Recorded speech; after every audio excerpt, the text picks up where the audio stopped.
Chapter 9, Land. Tua did not sleep at all. After the early hours of the night had passed, he crept outdoors, moving quietly. Keeping out of sight of the white men, he made his way to the afterdeck. He stood there by the rail, straining his eyes for the thing he feared to find. Before dawn, a light appeared. Tua stared, wordless. It was not a fire and it was not a star, just a cold, unnatural light above the water. The sky turned gray. The stars disappeared, the hateful stars. But the light remained. It rose high on a bald shaft, a thing of stone such as men must have built. Several vessels outlined themselves here and there on the horizon. Tugs, merchantmen, fishing sloops. Tua gave them no more than a glance. His eyes were fastened on the blue line of visible shore. The light grew and the land took different colors: brown sand, green, wind-blown trees. The towering lighthouse raced on a cliff. And beyond the cliff, smoke curled up, a sign of human habitation. The boom swung violently about. There was a sudden shout, immediately cut short, but there was no mistaking the triumph in that cry. To Tua, all was plain. Ruiz and Antonio were up in the rigging. Now Ruiz joined the older man at the helm. Again came that cry of triumph. Ruiz could not restrain himself. Would it be better now to kill at once? Tua considered. To be rid of the tricksters, raise the alarm, sail out of this place on the sea again? But they had no water, no food, no one to pilot the ship in unknown paths. Tua's wound throbbed and he pushed against his belly to stop the pain. But his heart throbbed too, and tears were rolling down his cheeks. In all the time of their captivity, he had taken pride in his self-control, saying, "Let the women, let the children cry. I will not weep because I am a man." But now it was pleasant to shut out the sight of that alien land with tears. After a while, he came aware of someone behind him, the harsh sound of breathing in his ear. Even as Tua turned, Cinque dropped his red tunic to the deck and leaped to the rail and dived. His body cut the water with such clean swiftness that it made no sound. Tua swung out with his long arms to stop Cinque, seizing on nothing less. He started a call, then checked himself with a glance toward the forecastle. He couldn't tell whether or not the white men had caught sight of the swimmer. He could see them tugging at the ropes, lowering sail. They acted as if they thought themselves alone on the deck. Why had Cinque gone? What was in his mind? He was swimming toward the land with long, purposeful strokes, going for help, perhaps. Without a new supply of food and water, they could not get themselves out of this trap. But how could Cinque make known his needs? What sort of human beings would he find on that alien coast? How could he speak? How make himself understood? "Cinque!" Tua called softly. The figure in the water did not pause or change course. Light footsteps sounded in the hatchway. Callie came noiselessly to Tua's side. "Land! We've come to land," the boy whispered, clutching Tua's arm. Tua gestured despairingly toward the bow of the ship. "Land of their choosing," he answered. "We've been tricked, don't you understand? The white men turned back the wheel in the night. Every night they changed the course of the ship. All the day's journey, all the toilsome sail to the sun was undone in the night. Now Cinque is making for that land to which the whites have brought us." "Cinque?" Tua pointed to the ripples in the water, to the dark head and arms of the swimmer, halfway between the ship and the shore. "What is he doing?" Callie's voice trembled. Tua shook his head. "I don't know. It was a crazy thing to go off alone without weapons, without the gift of speech, without even the clothes of Alida. He pointed to the tunic, crumpled on the deck. Cinque will be killed or worse still, enslaved. The land is inhabited. There's the roof of a house and smoke coming from the roof hole. And people. Kali's keen eyes had caught a glimpse of two men walking down a path to the rocky beach. They were darkly clothed men, not in themselves frightening except for one thing. Their faces were white-skinned. "White men," the boy whispered. Kali's hopeless tones seemed to rouse Tua from his own despair. "I have heard," he said suddenly, "that not all white men make slaves of our people. There are lands where white and black live peacefully, one with the other. At least I have heard so. I know a word in the language of those people. The word is free. It means no enslavement." The boy looked at the shore where the two soberly dressed men moved steadily closer. The green grassy slope, the sandy shore seemed somehow less hateful than before. What if, indeed, the ship had come to such a place as Tua described, a free land? Then the brief glimmer of hope flickered out. The traitors at the helm would not have guided the Amistad to such a place, unless they lacked Tua's knowledge. Does Cinque know this word, free? Kali spoke urgently. He saw that the swimmer was not far from shore now, in shallow water. But before Tua could answer, there was movement behind them. Grabo and Fullway came running from aft. There was fury in their eyes. Grabo wasted no words. "There is land on this side, too," he said to Fullway. Then he came to the rail and leaned close to Tua. "We are trapped," he whispered. "Those two at the wheel, they must be killed. Where is Cinque? Surely now he will see we must kill them." For answer, Tua pointed shoreward. Cinque was standing now, walking in the shallow water. The watchers at the rail could see his arm raised in greeting to the strangers on the beach. "They are white men. He will be captured," Fullway said. "Cinque must not go to meet them alone." He tore at his garment, everything else forgotten. The traitorous masters could be taken care of later. It was Cinque who mattered now. Cinque must be saved. Fullway leaped to the rail, a knife between his teeth. He stood poised for diving. But Grabo held him back. "Not that way," he cried. "Take the small boat. Tua cannot swim with his wound. Tua has the gift of language. We must have Tua with us." At mention of the small boat, Kali turned and raced amidships. Other men came up the hatchway, helped him untie the ropes, and pushed the boat overside. In the excitement of launching the rowboat, no one noticed Montes and Reese. No one saw them slip away from the forecastle deck and dart down the passageway to their cabin. No one paid any attention to Antonio, rigid in the rigging, watching the scene with eyes bright as tigers on a dark night. Kali only stopped long enough to catch up Cinque's discarded tunic, then went limply overside. Grabo threw him the oars and followed. Together they fitted the oars in the oarlock.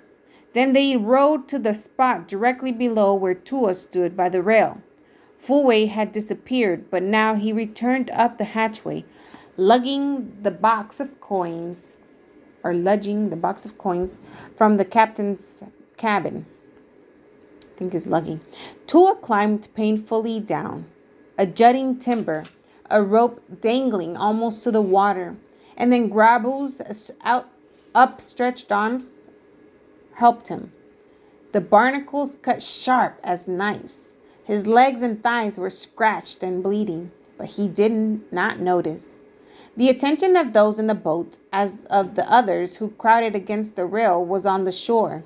Cinque was striding forward toward the strangers, toward the white men. Cinque moved slowly, with great dignity.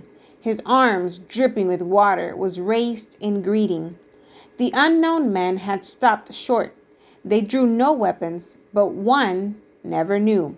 Perhaps this waiting was another white man's trick. Cinque! This time Tua shouted, but there was no sign that his voice had carried to the shore. Cinque and the unknowns were no more than 6 paces apart when the boat at last scraped the sandbar. Cinque! Tua called again. This time his shout attracted attention. With a jerk of their heads, the 2 white men turned to stare at the new arrivals, and Cinque showed by a gesture that he too was aware of the happenings behind him. But he kept his eyes fastened on the bearded face of the older man, on the pale eyes of the young one. Were they alarmed? Would they produce firearms, white men's weapons, that might be hidden in their clothing? Cinque kept his own hands raised, palms out. He kept his eyes steady and calm. By the sound of footsteps, he knew that his friends were quite close now. Still, there was no unfriendly move on the part of the natives of this land. There was no fright in their faces, only surprise and great wonder. We come in peace, Cinque said slowly in his own tongue. What in tarnation? The older man said under his breath. To Cinque, though, the words meant nothing. The tone betrayed a not understanding. Tua stepped forward until he was at Cinque's elbow. Perhaps the language of the Arabs was known to these strangers. Almost every traveler Tua had seen in his lifetime knew the Arabian greeting, "Peace be with you." But when Tua outstretched out his palms and said, "Salam alaikum," the white men looked as puzzled as before. Salam alaikum. We must be far from home indeed, Tua whispered sadly, if the language of the Arabs is unknown. Callie tugged at Tua's tunic. Try that other language, that word, free. It was not the custom for a young boy, not yet grown, to advise his elders, but Tua followed Kali's advice. With a gesture that included the earth on which they stood, the strangers and themselves, Tua questioningly spoke the word free. The older man nudged his companion. Sounds like they're asking, is this free soil they're standing on? He exclaimed. I guess being black, they're afraid of slavers. The young man nodded. It could be. He nodded his head and repeated Tua's gesture. This is free land. Slavery hasn't been lawful in the state of New York for 50 years. The man's nod, the look on the white men's face were enough for the Africans. Grabu opened his hand and let his knife fall. Fulway said, It is good. We can palaver. But first, Cinque, you should get some garments on. How else will they know you're an important man? Besides, I brought the box of metal pieces. Fulway set the box of coins at Cinque's feet while Grabu and Callie placed the tunic, one end forward, over Cinque's left shoulder. But even the red tunic did not seem enough. A great man, a paramount chief, wears plenty of cloth and adornments. Grabu took off his turban of purple silk and wound it on Cinque's forehead. Callie snatched off his necklace of brass rings and passed it to Cinque. Not to be outdone, Fulway added his new charm on its leather thong. Then they stepped back a few paces, leaving an appropriately clothed leader to palaver with the strangers. The white man had watched with interest. I get it, the younger man murmured. They're trying to say that the one who swam ashore is the head man. Well, even without his trappings, he looked like a leader. The blacks are like Indians, I reckon, the old man agreed. Indians set great store on dress and other ceremonies. He's trying to say something more, the young man answered. Cinque had put his hand to his chest and spoken his name. He repeated it several times. Cinque, the young, pale-eyed man caught on. Your name is Cinque? Mine's Ellis, Graham Ellis, and his is Captain Green. Cinque nodded and motioned toward each of the companions in turn, speaking their names. Then he pointed to the ship to show how the voyagers had come. This was unnecessary. There was not a man, woman, or child on the Atlantic seacoast who had not been on the watch for the mysterious long black schooner. The Amistad had zigzagged in the coastal waters for the last month. But even before that, the captain of the merchantman Evalina had brought report of the amazing ship. He had sighted it sailing due east off the Carolinas early in July. I ran within a few yards, the captain had reported in a Charleston newspaper. Saw only blacks on board, a black man at the wheel. One of the blacks had a knife in his hand, which he flourished over his head, making signals to the Evalina to keep on. The schooner's name was the Amistad. The topsail yard was gone, bottom very foul. Then certain Maryland fishermen had boasted of trading with some mysterious Negroes and showed Spanish coins to prove it. The newspaper had printed that tale up and down the coast. After that, the papers hardly let a day go by without printing some report from a sea captain who had sighted the Amistad on its crazy course. Some called it a pirate vessel. Some called it a ghost ship. Others called it the mutiny ship and gave it a wide berth on the sea. At first, being a retired seaman himself, Green had laughed at the stories. But only yesterday, August 25th, that was, the Sag Harbor Gazette, right here in Long Island, had printed a report from Sandy Hook, New Jersey. The suspicious long black schooner had been sighted in the night headed north. Graham Ellis was equally well informed, though his news was gathered from the New Haven papers. At Yale College, where he was a tutor, the mysterious vessel was a favorite subject of dinner conversation. Ellis himself had been of the belief that the Amistad did not exist at all.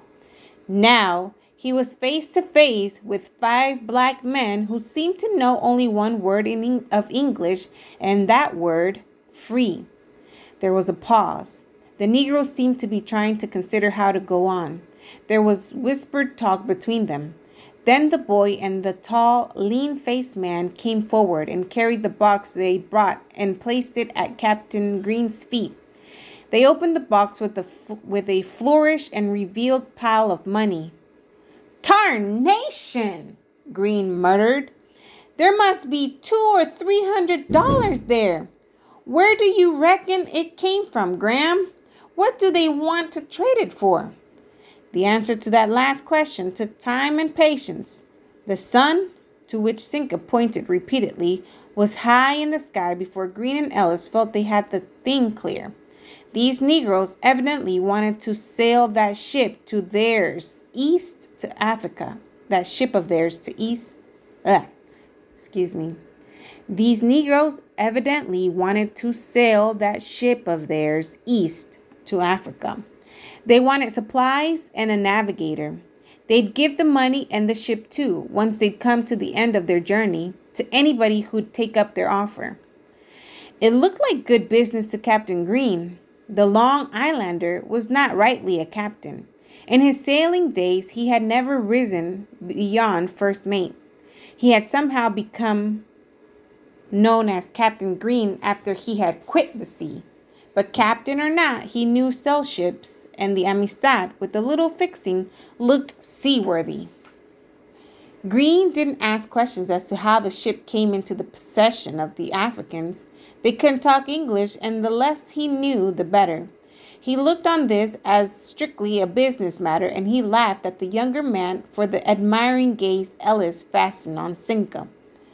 "You're like all the New Englanders," he said, "full of notions about the blacks. If you don't watch out, you'll be joining the abolitionists. Don't you forget," Green said sourly. "Your pa made money as a slaver." Graham Ellis flushed. It was true that he was the son of a shipowner who had made several voyages to Africa, but he was also the son of a Quaker mother who had persuaded her husband to give up the trade in human beings. The young man rather bitterly thought of himself as the product of the America of his time, half slave and half free. Graham was not an abolitionist, but it made him ashamed to hear abolitionists like Garrison and Tappan and Lydia Childs laughed at. Lydia Childs was a Quaker, too. Perhaps if his mother were alive, she would be taunted with being an abolitionist and a friend of the Negro. The young man stared at the symbols Cinque was drawing with a stick in the sand. How clear, how steady this black man's purpose. And Captain Green was following the drawing with an understanding eye. For whatever reasons, the captain was going to be helpful to these people. That was more than the abolitionists, for all their talk, seemed to accomplish. Ellis didn't know what to believe. Suddenly, Green stood up and hoisted the money box onto his shoulders. "Come along around the point," he said with broad gestures. "There's another man, Pelatiah Fulham. You'd better include in this bargain. When the time comes, I can sail it, but that ship of yours is going to need some repairs." The people left on the ship had not moved from the rail. They saw their leaders follow the strangers peacefully and confidently around the point of land. In spite of all, it appeared things were going to end well. Nakoki beat out a song, and the three girls went down to the cook's galley to scrape up the last of the cornmeal to prepare some food. The watchers saw a trim gray ship flying a flag of red and white stripes, cruising around the Amistad. They watched calmly as small boats were launched. The Negroes on deck were not suspicious. They thought that Cinque had sent help. They accepted the arrival of the small boats without alarm. It was not until the white men, Montes and Reese, rushed from below with glad cries and tears of joy that the people saw their danger. Then it was too late to put up a fight. They were driven at gunpoint down the passageway to the space in back of the galley. "What did you expect?" Antonio shouted as they stumbled into the dark space and the door was barred. He was sure now which side he was on. He listened to the señores telling a tale of mutiny and murder to those Americans from the Coast Guard cutter, and he felt more comfortable than he had at any time since the death of Captain Ferrer. Cinque and the rest of them had almost fooled him with their talk about it being right to go to their homeland. But now he knew better. White was white and black was black, as it should be. And the men with guns were going to shore to bring Cinque and the others back in chains.